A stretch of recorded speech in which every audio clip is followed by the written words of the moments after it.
guys, View88 here with an album review this time. Today's album review is the band Metallica and the album Metallica. So I'll give a little bit of background information about it, just a couple seconds of it, and then I'll review the album. So this is Metallica's fifth album, came out in 1991. It's actually one of their shorter albums, I should say. Actually, no, not really their shorter album. Had a lot of shorter songs to it because a lot of the songs on their earlier albums came from like 6 minutes to like 8 minutes long. So this had some shorter songs to it, but still kind of made a longer album. And it kind of changed a lot of things from Metallica and definitely brought them way into the mainstream and made them become like the most popular, famous, well-known metal band. So, the album has 12 tracks. I don't know what the bonus tracks are, if there is a bonus track version of it. Track 1 is called Enter Sandman. That was released as, I think, the first single and probably one of the most well-known songs ever. Track 2, Sad But True. That was released as another single. Track 3, Holier Than Thou. That's one of the shortest songs off this album. Track 4, The Unforgiven. That was released as a single and actually has 3 parts to it. The first part is on this album. So really there's 3 songs known as The Unforgiven, all by the same band. This is the first one, and the second one's on their 7th album, and then the third one is on their last album. Not their last album, their latest one. Track 5, Wherever I May Roam, another single. Track 6, Don't Tread on Me. A lot of people consider that as a single. I think Wikipedia says it is too. So I just always say it is. Track 7, Through the Never. There's a movie called Through the Never by Metallica. Track 8, Nothing Else Matters. That's another hugely popular song by them. It's actually kind of more of a rock ballad than a metal song. So it's more that. Track 9, The Wolf Man. Track 10, The God That Failed. Sorry, this light keeps shining on him. Track 11, My Friend of Misery, and track 12, The Struggle Within. So, overall, the album is a metal album, heavy metal. It's got some hard rock influences on it, some songs that are, should I say, more hard rock oriented, like The Unforgiven. And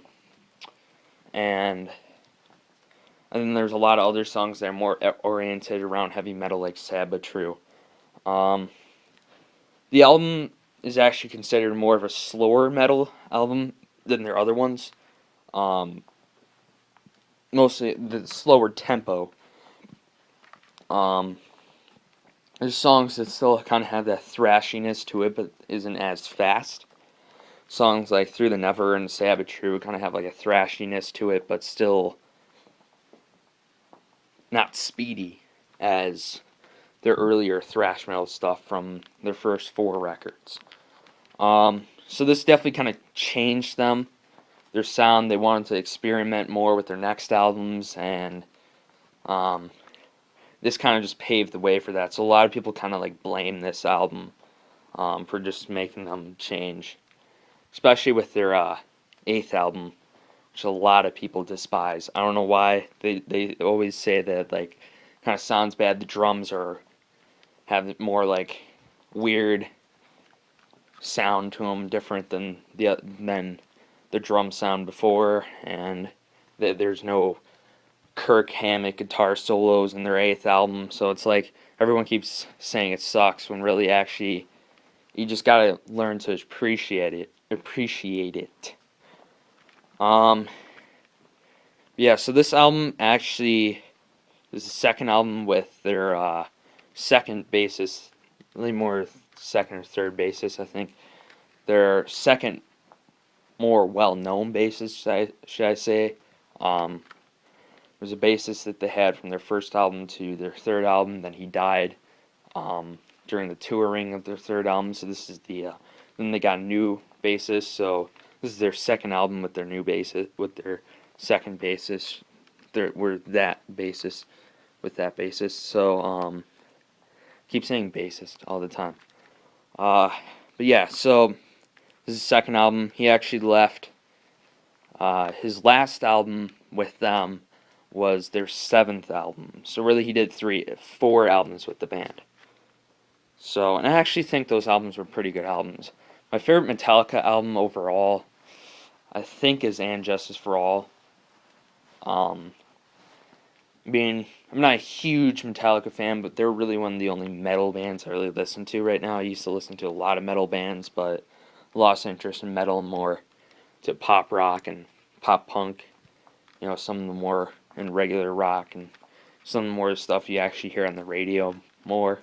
So,